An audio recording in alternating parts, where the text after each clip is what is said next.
Hi, welcome to Focus. I'm your host, Darren Cooper. We had a chance to talk to Jose Sullivan and Daniel Cerny, the Menchville archery coach. Let's see what he had to say. Hi, welcome to the Focus Show. This is Jose Sullivan, and here I am with Daniel Cerny. Nice to meet you. Nice to meet you, Jose. So let's just get straight into the questions. How long have you been coaching for the archery team? Well, I've been a full-time coach this will be my third year, and I was part-time coach for the 2 previous years, 1 year for Menchville and 1 year for Gildersleeve Middle School. Mm-hmm. And what led you to becoming the coach for the Menchville archery team? Well, I guess this happened probably about 5 years ago. My son was starting out in archery at Gildersleeve Middle School, and he was very interested in it. So I started helping him at home, and that's when I started helping at school as well. He didn't really have much of a chance to shoot that year because he was just still learning. But the next year he said, "Dad, how do I really get better? How do I get good at archery?" And I said, "Well, this is what you need to do." And I let him know. And he did a whole lot better. And he came back the next year and said, "Dad, how am I supposed to be the best? I want to be the best." Mm-hmm. I said, "Well, it takes a lot of practice and dedication, and this is what you need to do." And he listened to me, and he followed through. He was first at the city level, and then went on to become state champion. So, with that under his belt, he went on to Menchville High School, and there was a coach, and she was in her last year of coaching, and the following year there wasn't going to be a coach. And again, he said, "How am I going to get back to states and be the state champion if there's no coach and there's no team?" So that was the point where I stepped up and said, "I'll be the coach." And I've been a coach for 3 years now. Wow. So how do you balance between your job and coaching? Well, between my job and coaching, it's really not that hard because it's different times during the day. Okay, I'll go to work in the morning and get off in the late afternoon. Our practices are mostly towards evening, and our events are on a weekend. So I don't have a problem getting to practice or doing that. The real rub comes between my balance between home and coaching, okay, because there it impacts my home life a little bit. So I am doing a lot of other things at home. I do repair bows. I repair arrows. I work on the logistics of the whole team, and if we're going to an event, who's going, what we're doing, ordering T-shirts, everything that a coach has to do, that's what I do. And I don't know how a lot of coaches do it, but I know they might have some time during their day as a teacher in school. Well, I'm not a teacher. I'm just a dad. Okay, and that's, I pride myself on that I'm doing all this just because, I want to see my kids do well. I want to see other kids do well and give everybody the opportunity. So, I take that extra time. And taking that extra time sometimes takes away from things at home. So I sort of have to know where to draw the line to say, okay, I got to put this away now. I can't repair that target today because we're going to Busch Gardens. So yeah, that's kind of how I do it. And has there ever been a moment where you felt the odds were stacked against you, that maybe you probably weren't going to make it? Yeah, there has been times like that. I think that whenever we get to a competition and, some of the archers just aren't feeling like it's their special day or something, and they're not shooting well. And sometimes we have bad tournaments where we're shooting well under our score. But I do my best to pick up the team and say, "Look, this was just one time. Okay, you shot bad. Next time's another time. We'll get out there and do it again and do better." So, I try to really talk with each member of the team and try to get their feel for how it's going. And I try to improve each and every archer. So how are some ways that you do help your team improve? Well, we do a lot of things. Of course, we practice. Okay, we practice at 10 meters and 15. That's what we compete at. I help them in the way they hold the bow and the form.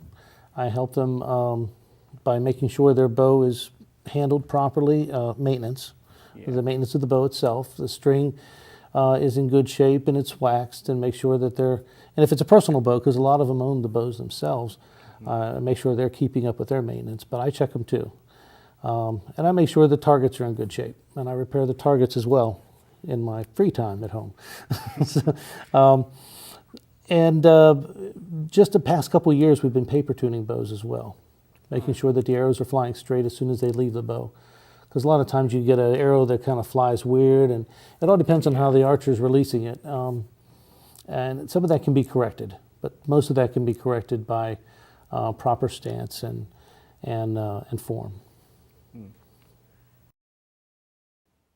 We have to take a short break. We'll be back after this commercial.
Hi, welcome back to Focus. We're going to continue our interview with the archery head coach from Menchville, Mr. Daniel Cerny.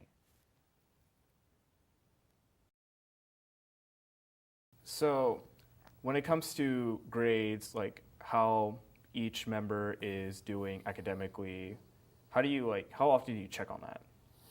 Well, I do check on that. In fact, there's something called the Academic Archer Program, and we have that at the state level. And usually about this time, and this is around the time we go to states, which is March, I'm checking the scores of semester grades. And if they meet some high academic level that the school and the program has instituted, they're deemed an academic archer. And then I go into the national database and I list them as an academic archer, and they're given that privilege. And there's some things that go along with that, including when you get to the national level, you're in the lottery for a free bow, and they give you special recognition at both places, at state and national level. Has there ever been any moments where you possibly had to turn down a kid, either due to their grades or attitude, performance, whatnot? I have gotten close. Grades, yes. I believe in second chances, so when I see a grade that has slipped down below what I would accept for the team, and I sort of go along with what sports recommends, even though we're an activity, although I think archery should be a sport in public schools. But yeah, sometimes archers do slip down, but I give them a second chance and I watch them closely and they bring it up and I'm okay with that. In some cases when they're not behaving as well, I talk to them, I talk to their parents next, and if things don't improve, then I have to do something, but I've never really gotten to that point yet. What's a moment that you felt like exceptionally proud of the team and their performance? I'd have to say last year at national competition. We were in Louisville, Kentucky. This would be in May of last year. And we took first at the Newport News City tournament, and we took third place at our state tournament. And at nationals, we had a really good showing. The team was really working well together and shooting well. And we shot higher than we ever did before, the highest Menchville has ever shot. I was very proud of that. Not only that, I had one archer that exceeded my expectations well beyond. He shot a 295 out of 300 and was 13th in the nation, and he was named to the All-Star team, the NSP All-Star team, USA All-Star team. Just so happens that they only go to a competition in Canada every other year. This was the off year, but he still has that privilege, and he got a new bow. He was awarded a new bow as well. But I was very proud of him. His name's Chris Kessel, and he's the highest shooter we've had in Newport News schools. And what are your team's expectations for this year? Well, this year we're right in the middle of the season. We're getting ready to go to states up in Doswell, Virginia at the Farm Bureau on March 10th. And I would really like to take at least third place. I know there are two teams that are out there that are exceptional, and they have been for about the last 3 or 4 years. We're not quite to that level, but we may have a shot. We have another few weeks to get there, but I see we're going to need a few more points in practice to get us there. But I see some other competition for 4th and 5th place. I think we got that covered. I'm pretty sure that we can at least get a third. That's my goal. And have you been doing anything to ensure that your team makes that goal? Every practice, I try to talk to all the archers every day. I try to look at them every day to see how their form is, and I give correction all the time. This year I do have another coach, Patrick Buskey. He's helping, and we've done some combining of teams of a sort. I've got the middle school coming over, working with us sometimes, and sometimes we're meeting at Menchville High School as well, his whole team, Gildersleeve's whole team. And not only working with them one-on-one, we're doing the paper tuning, we're doing the remember this, remember that, and talking to them at the target saying, well, you notice that this one's up here, what did you do there? And we make them think. And there's a lot to do with the mind whenever you're shooting a bow. It's muscle memory. Okay, if you understand muscle memory, you do the same thing over and over again until it becomes second nature. It's almost like you can't not shoot a bullseye. You get to the point where no matter what you do, you're going to shoot a 10. You're going to do it. And that's the way you have to be, and that's the way you have to think sometimes too, because if you let your nerves get a hold of you, you're going to be all over the target, and that's a bad thing. It's called target panic. We try to take people off of that as well. And I've seen it happen many times in competition where archers would be great archers, but they just lose it, and it's all nerves. So there's a bit of that happening too. So we try to control that. We have to take a short break. We'll be back after this commercial.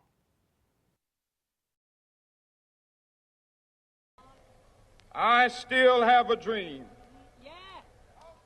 It is a dream deeply rooted in the American dream. Yeah. I have a dream that one day this nation will rise up and live out the true meaning of its creed. We hold these truths to be self-evident, that all men are created equal. What do you want to be when you grow up? I want to be a scientist.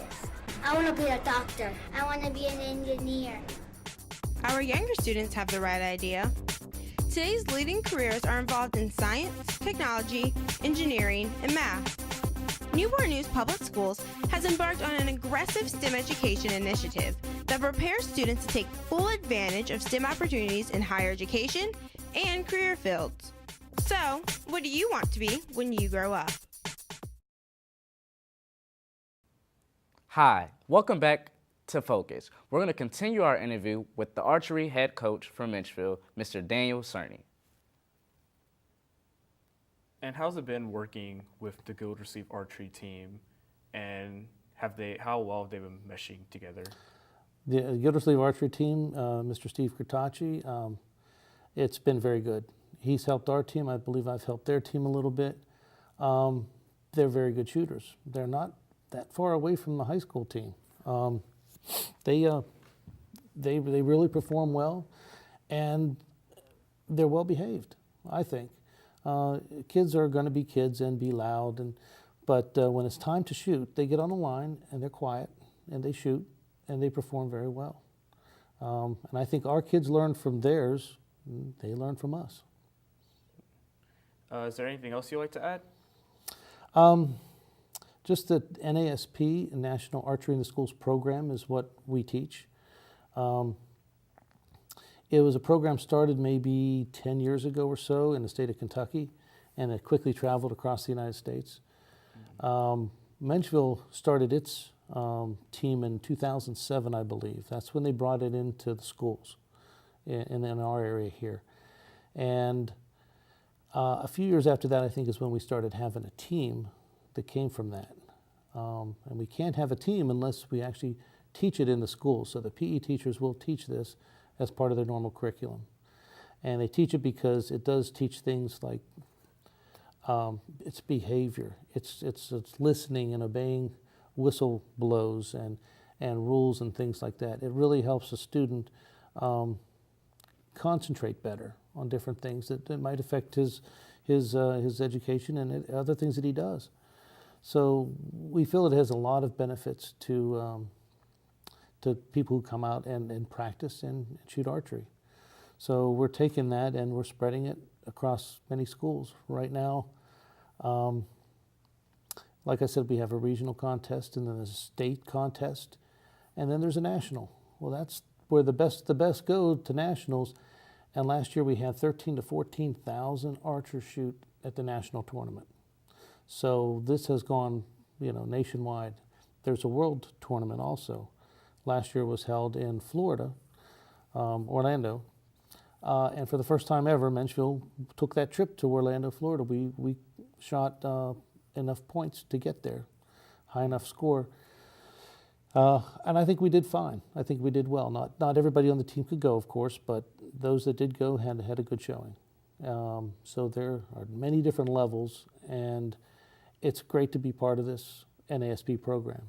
It really teaches the kids, and it's a good team effort. We do really good team building. And is there any students that you think could possibly make it to that higher level? Yes. In fact, when we get to the point of being first or second place at states, we're at that level. Because the archers in Virginia that shoot at that high level, they're the ones that are in the contentions for the national tournament as well. So, like I said, last year we had an archer shoot a 295. We've had a 292. We've had other 290s in other competitions. Usually at the national level, they're shooting 295 through 299. I personally haven't seen a 300 in a national tournament, but it may happen real soon. That's a perfect score, which is very hard to get. But I might have 5 archers on the team that can shoot in the 290s right now. Wow. The key is to have them all shoot 290s at the same time. Okay, so that's part of it. So we have to keep training and teaching so that, like I said, you can not get a perfect score. So we do it until it's second nature to them. We're building people. Well, that's great to hear. I hope you do well in states even further beyond. Thank you. Well, this has been Jose Sullivan here with Daniel Cerny, coach of the Menchville archery team. Now back to the studio.